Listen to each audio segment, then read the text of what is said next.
Picture a staircase made of money, stacked bundles of cash for every step, climbing up through the clouds toward one glowing number at the very top, $1 million. And the staircase works in a way almost nobody expects. You don't climb it in a single leap. You climb it one small step at a time, one step every single day, and almost anyone watching this could reach the top. So why do so few people ever make it past the bottom stair? Because the first step has nothing to do with money. It's about something most people are quietly terrified to do. So what is that first step? It's almost embarrassingly simple. Every single day, you look at your money. You open your accounts, you see the real numbers, and you spend about 5 minutes facing exactly where you stand. That's it. That's the whole habit. And I know how small that sounds, which is the entire reason it works and the entire reason it gets ignored. Before we go any further, notice something about your own behavior first. The average person checks their phone something like 100 times a day. They refresh their messages, they scroll through strangers' vacations, they watch the little numbers tick up on a post. But ask that same person what their checking balance is right now, to the dollar, and you'll get a long pause. Ask them how much they spent last week, and you'll get a guess that's almost always wrong. They know the score of a game from 3 nights ago. They have no idea what's happening inside their own bank account. Psychologists have a name for this. They call it the ostrich effect, the instinct to bury your head in the sand when information feels threatening. And money is one of the most threatening kinds of information there is. So people avoid it. They let the mail pile up. They swipe the card without looking. They tell themselves they'll deal with it later, when things calm down, when the next paycheck lands, when life feels a little more stable. The avoidance feels like self-protection. It feels like keeping the stress at arm's length, but it works exactly like a slow leak in a tire you refuse to inspect. And this is the quiet tragedy of staying broke. It usually isn't one giant catastrophic decision. Hardly anyone wakes up and torches their finances in a single afternoon. Instead, it's 1,000 small moments you never looked at, adding up in the dark while you were busy not wanting to know. So let me show you what the dark is hiding right now, in 2026, because the picture is genuinely sobering. Roughly 2/3 of American consumers are living paycheck to paycheck heading into 2026. Think about that for a second. Not the unemployed, not the struggling fringe. 2 out of every 3 working people, many of them with solid jobs and decent salaries, are spending essentially everything that comes in. The personal savings rate, which is the share of income people actually keep, slid down to about 4% in early 2026, down from more than 6% just 2 years earlier. People are earning more on paper and keeping less in reality. Then there's the number that makes accountants wince. Americans owe around $1.25 trillion on their credit cards. That's the highest the Federal Reserve Bank of New York has ever recorded since they started tracking it. The average interest rate on those balances sits above 20%, which means the debt grows faster than most people can shovel against it. And when something goes wrong, when the car needs a transmission or the water heater dies, most households have nothing to absorb the hit. 59% of Americans say they can't cover a $1,000 emergency from savings. They'd have to borrow, sell something, or simply go without. And the ground underneath all of this keeps shifting in the wrong direction. Through 2026, the cost of the basics has been climbing faster than most paychecks. The average American household now spends somewhere around $6,500 a month just to live, which works out to nearly $78,000 a year before a single vacation, luxury, or emergency enters the picture. Prices have been rising at roughly 3.8%, while wages crept up closer to 3.6%. And that small gap is the quiet reason so many people feel like they're running faster and somehow sliding backward at the same time. That squeeze is exactly why the daily habit matters more now, not less. When the margin between what you earn and what you spend gets thinner, every leak matters more. And the only way to defend a thin margin is to watch it closely. People assume that when money is tight, looking at it will just make them feel worse. The opposite turns out to be true. The tighter things get, the more a single daily glance becomes the thing standing between you and the credit card. Now for the part that should genuinely stop you cold. Those aren't poor people, mostly. A lot of them have good incomes. The strain doesn't disappear when the paycheck gets bigger. It just hides better. Now, what does any of this have to do with looking at your money every day? Everything. Because almost every one of those slow leaks is invisible on a monthly timeline and obvious on a daily one. Watch how this works in practice. Imagine a woman named Carla. She makes $72,000 a year, which is a perfectly respectable income, and she has no idea where it goes. She does what financial advice told her to do years ago. Once a month, she sits down, glances at her statement, feels a flash of guilt, promises to do better, and closes the laptop. 30 days later, she does it again. The monthly review tells her almost nothing because by the time she looks, the money is long gone and the individual decisions have blurred into one big shrug. If Carla looked every day, the story changes completely. On Monday, she'd notice the streaming service she stopped using in the spring, still charging her every month. On Tuesday, she'd catch the food delivery fees that quietly doubled the price of dinner. By Thursday, she'd see the pattern in her own spending that no monthly summary ever surfaced. The small after-work purchases that feel like nothing in the moment and add up to a car payment by the end of the month. The daily look doesn't require willpower. It just removes the blindfold. Let me do something uncomfortable now and actually open Carla's accounts with you, because I want to show you the 5 leaks hiding in almost every ordinary financial life. Think of this as an autopsy. Once you've seen them, you can't unsee them in your own statements. The first leak is forgotten subscriptions. The streaming services, the apps, the memberships, the free trials that quietly became paid ones the moment you stopped paying attention. The average household now juggles more than a dozen recurring charges, and survey after survey finds the same thing. People guess they spend a small amount on subscriptions and then discover, when they finally add it up, that the real number is more than double what they estimated. Each one feels too small to cancel. Together, they're a phantom rent payment leaving your account every month for things you forgot you owned.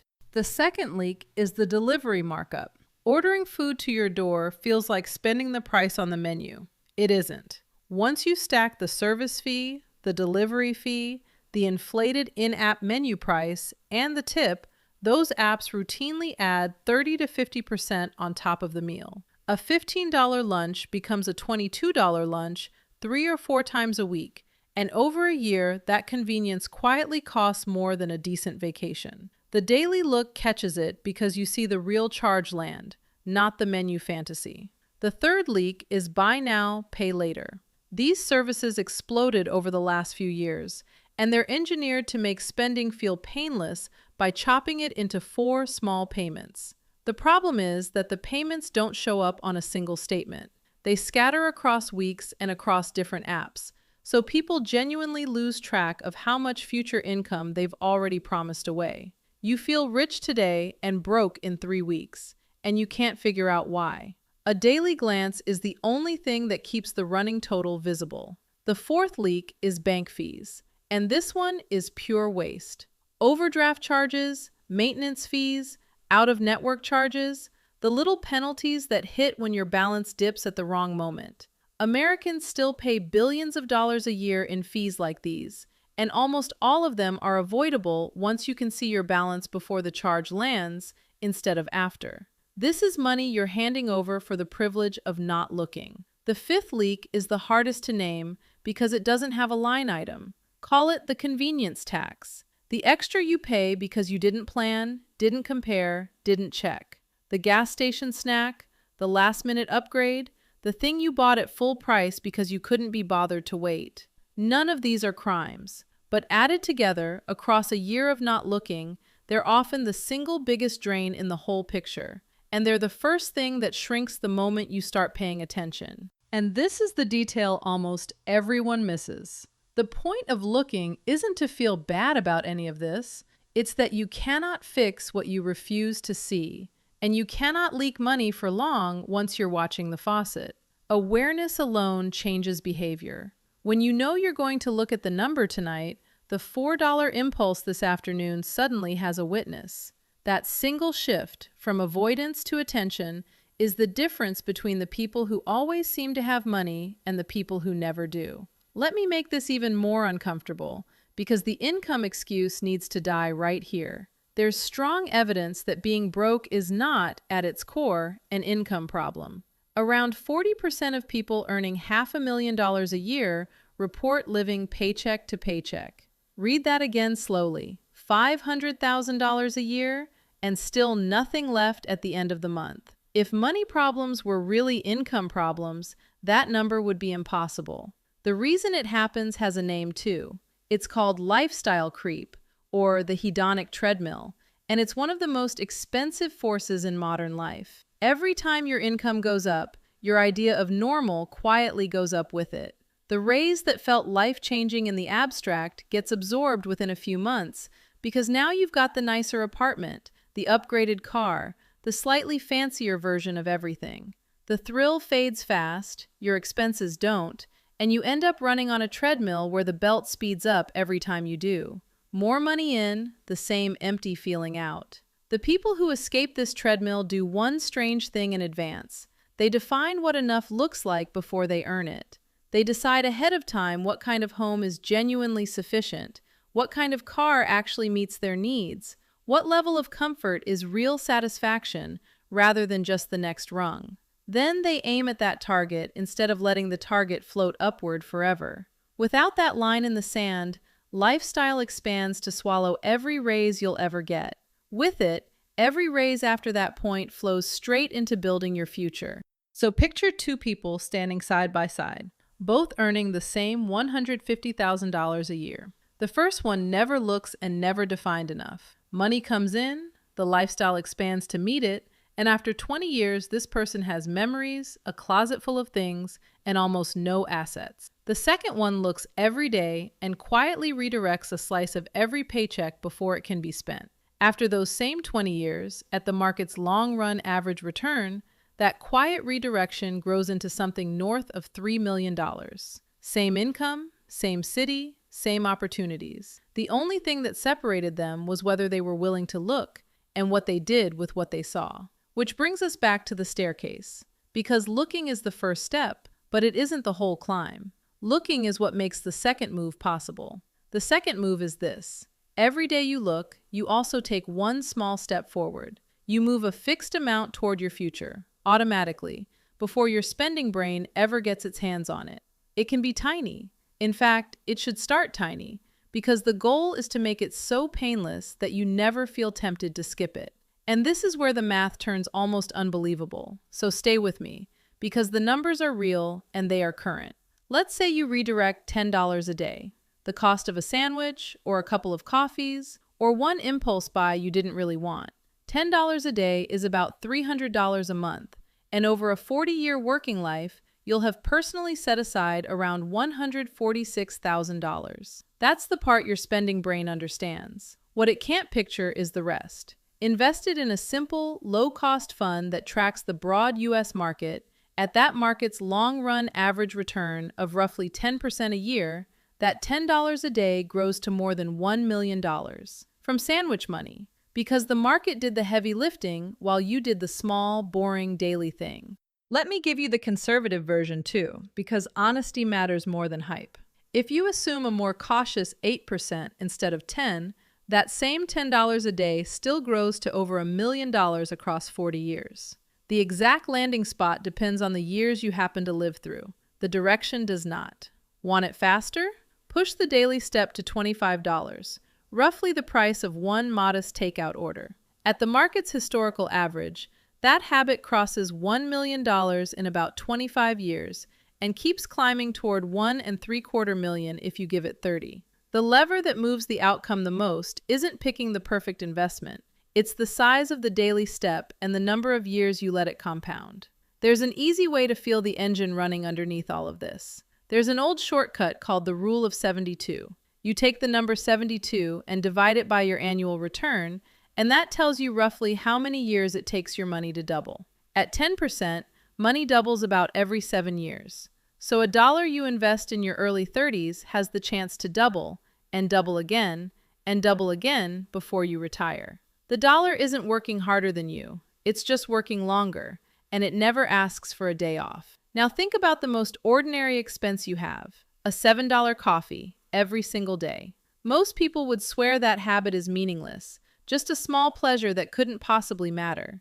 Redirect that exact $7 into the market for a full career, and at a cautious return, it grows to roughly $743,000. The coffee was never $7.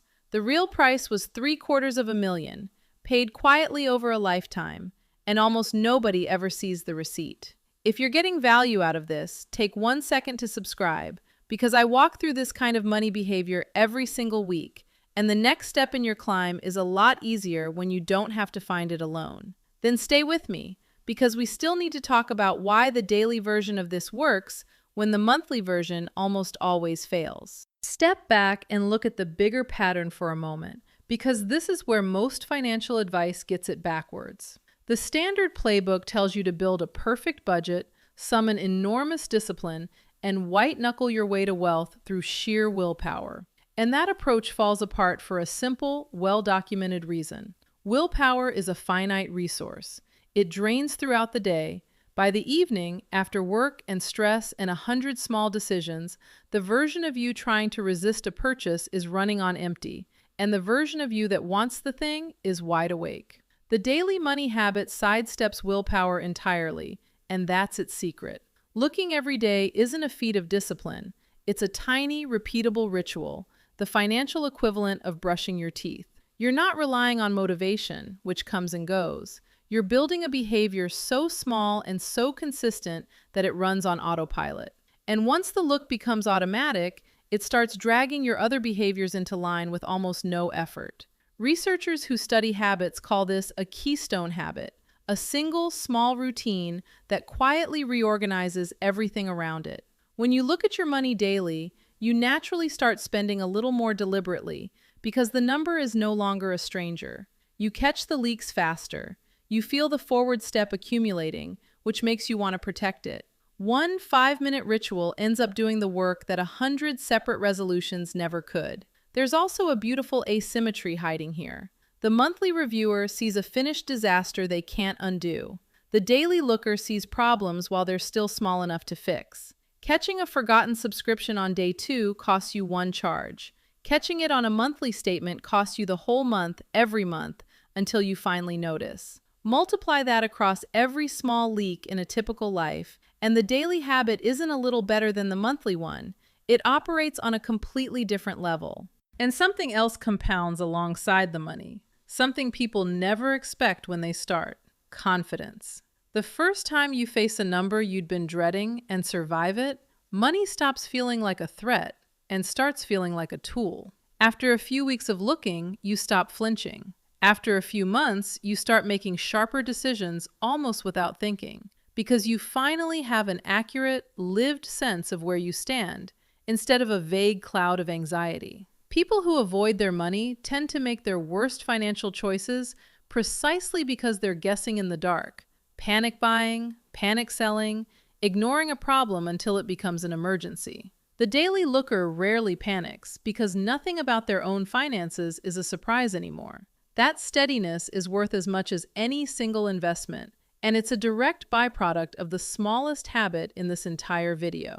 So let me get specific, because I don't want to leave you with a nice idea and no instructions. So walk through the 5-minute daily ritual with me, start to finish. First, you open your accounts and you read the actual balances. Not a guess, not a vibe, the real numbers. Checking, savings, and whatever card you use most. The goal of this first 30 seconds is simply to make the number a familiar face instead of a feared stranger. Second, you scan 1 day of transactions. Just the last day. You're looking for anything that surprises you, anything you forgot, anything that doesn't match the version of yourself you're trying to be. This is where the leaks die. Most of them can't survive being seen 2 days in a row. Third, you confirm the forward step. If you've automated it, and you should, this is just a quick nod to the system. The fixed amount moved toward your future today, exactly as planned, without needing your permission or your willpower. If you haven't automated it yet, this is the moment you move it by hand, which builds the muscle until the machine takes over. Fourth, when you're tempted by anything that isn't a true need, you run the pause.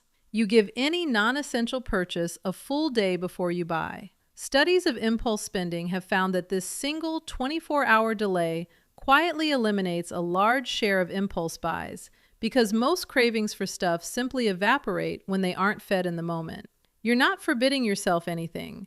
You're just refusing to let the impulse drive. Now, where should the money actually live while it climbs? Your emergency cash, the cushion that keeps one bad week from becoming a credit card spiral, belongs in a high-yield savings account. As of 2026, the best of these pay somewhere around 4 to 5% a year, while the average traditional bank account pays a humiliating fraction of 1%. Same dollars, same safety, roughly 10 times the return, just for moving the money to the right place. There is almost no faster win in personal finance than that one switch. The forward step, the part that actually builds the staircase, belongs in tax-advantaged accounts wherever possible. If your job offers a 401k with any kind of match, that match is free money, and walking past it is the most expensive mistake in this entire video. For 2026, you can put up to $24,500 into a 401k. Beyond that, a Roth individual retirement account lets your money grow and come out completely tax-free in retirement, and for 2026, you can contribute up to $7,500 if you're under 50. You don't need to max these out to start. You need to start, today, with whatever the daily step allows, and let the years do what the years do. Let me make the forward step concrete, because the word automatic is carrying a lot of weight in that sentence, and I don't want it to stay vague. You're really building two systems. The first one moves the money. On the day you get paid, before that cash ever lands in the account you spend from, a fixed amount should peel off on its own and travel straight into your savings and your investments. Most banks and brokerages let you split a direct deposit or schedule a recurring transfer, so the money is gone before you can feel its absence. Paying yourself first isn't a cute slogan.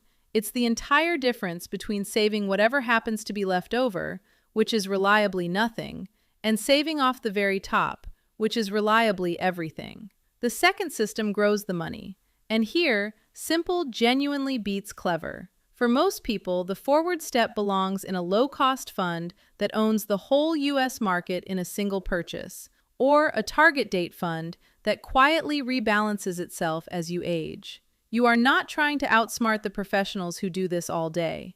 You're trying to own a slice of the entire economy and then get out of its way, which raises something almost nobody bothers to check, and it costs them a small fortune: fees. A low-cost index fund might charge you something like 3 to 10 cents a year for every $100 you have in it. A typical actively managed fund can charge a full dollar or more for that same 100. That gap sounds laughably small. Stretched across a 40-year climb, it can quietly carve hundreds of thousands of dollars off your final number. Money that flowed to a fund manager instead of to you, in exchange for results that on average were no better. The boring, cheap, broad option usually wins, and the daily look is what keeps you honest about what you're actually paying. Now, I can already hear the objections, because every single time I lay this out, the same 3 excuses come up. They're reasonable. They're also beatable. So let me take them one at a time. The first excuse is, I have debt, so I can't invest yet. This one is actually half right, and the daily look is exactly what sorts it out. If you're carrying a credit card balance at 22% interest, paying that down is not a consolation prize. It's a guaranteed 22% return, tax-free, with zero risk. And that beats what the stock market gives you in a typical year. So the smart order is simple. Grab any free 401k match first, because that's an instant doubling you can't get anywhere else. Then aim your forward step at the high-interest debt like a heat-seeking missile until it's gone. Then redirect that exact same daily amount into investing. The debt and the wealth use the same muscle. You're just pointing it at the right target first. And you only know which target is right because you're looking every day. The second excuse is, the market scares me. What if I put my money in and it crashes? This fear is completely understandable, and the history is the answer to it. Go back to the spring of 2009, the depths of the financial crisis. The market had been cut roughly in half, the headlines were apocalyptic, and the broad U.S. index sat near 670 points. Terrifying. And yet, by early 2026, that same index had crossed 7,000 for the first time. The people who got wealthy from that stretch weren't geniuses who timed the bottom. They were ordinary people who simply kept investing the same steady amount, month after month, while everyone else panicked. That steadiness has a name.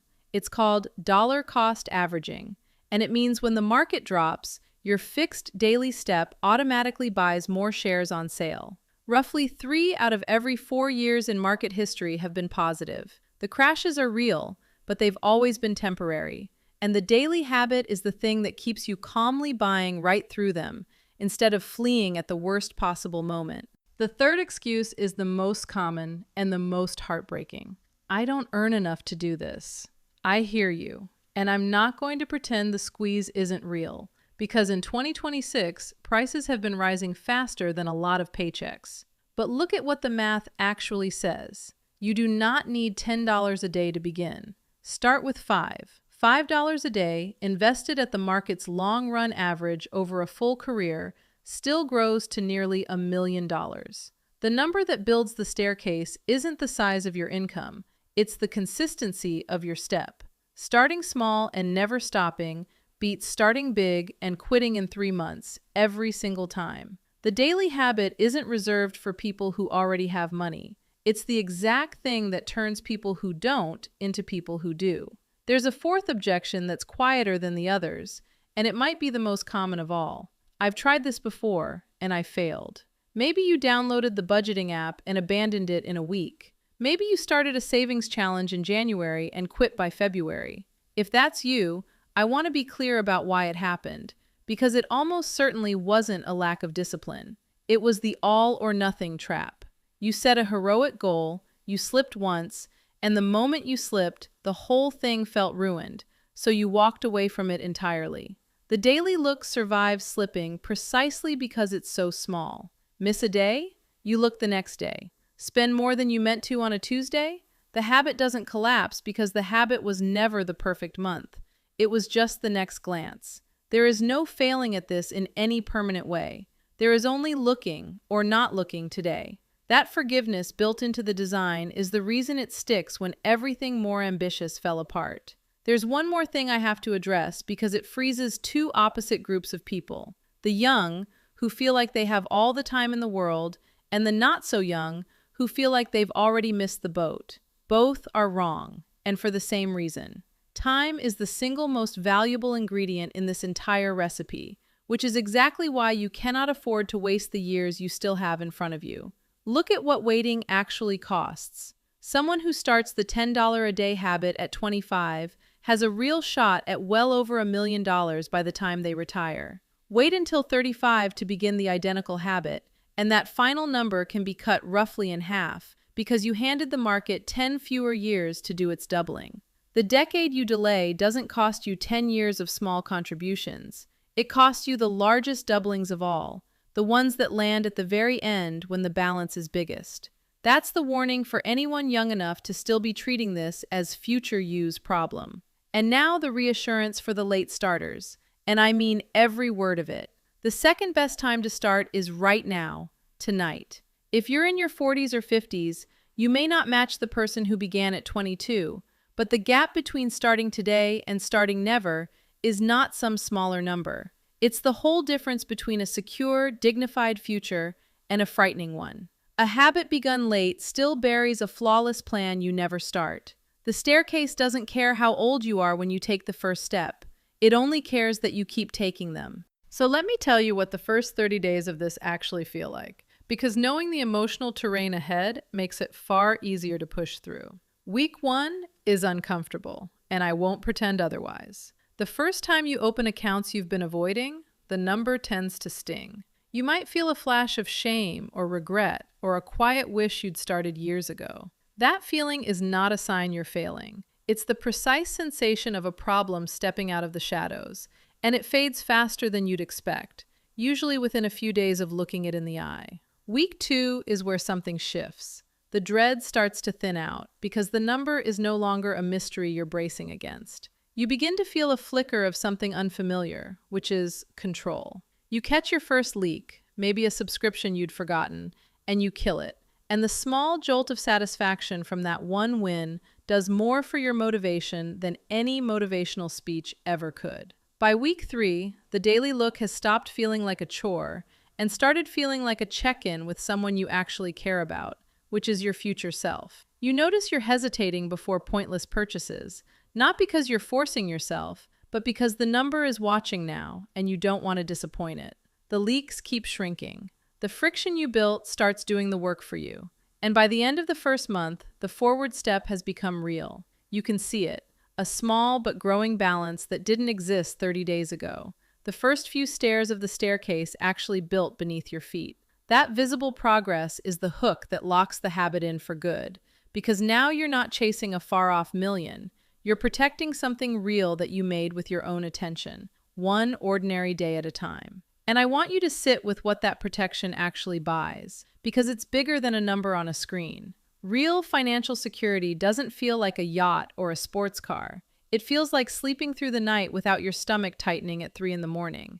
It feels like a car repair being an annoyance instead of a catastrophe. It feels like being able to walk away from a job that's quietly destroying you, or take time off when someone you love needs you, or say no to something that pays well but costs you your peace. That's the real prize hiding at the top of the staircase. Not the $1 million itself, but the freedom the $1 million represents. The daily look is how ordinary people buy that freedom, in tiny installments, while everyone around them is busy buying the appearance of it on credit.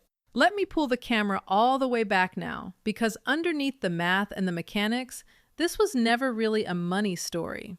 It's a fear story. The reason people don't look isn't laziness. It's dread. Somewhere along the way, the number became a verdict, a scorecard for whether you're a competent adult or a failure. And nobody wants to face a verdict at the end of a long day, so they look away.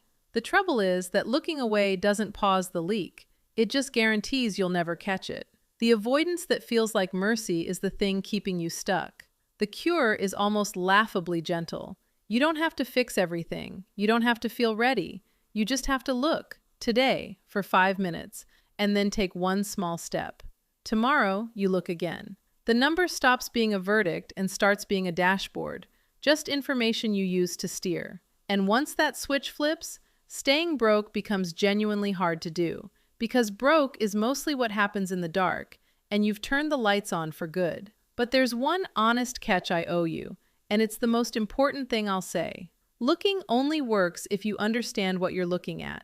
Think about it.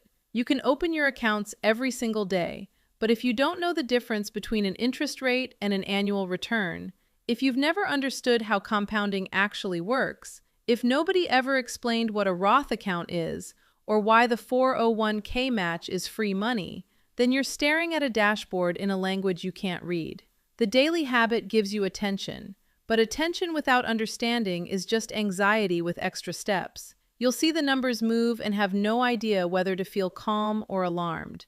That's why the real first step, the one before the staircase, is building the foundation, the money vocabulary, how debt works and why some debt quietly devours you while other debt builds you, how taxes shape every dollar you keep, how compounding turns small, boring, daily actions into life-changing sums, which is the entire engine we just spent this whole video describing. Get that foundation right, and every other money decision you ever make gets easier, because you finally know what you're looking at when you look. Skip it, and even good habits sit on sand.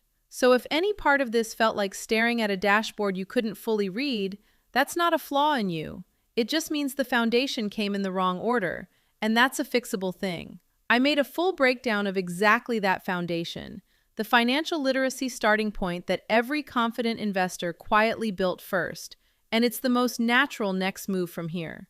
The video walking through it is sitting right there for you, and it's honestly where this entire journey is supposed to begin, because the truth about that staircase made of money is simpler than it looks. It was never really built out of cash. It was built out of two ordinary things, repeated: the willingness to look and the willingness to take one small step every single day. Almost nobody does both. The ones who do don't end up broke. They end up at the top, wondering why it ever looked so far away.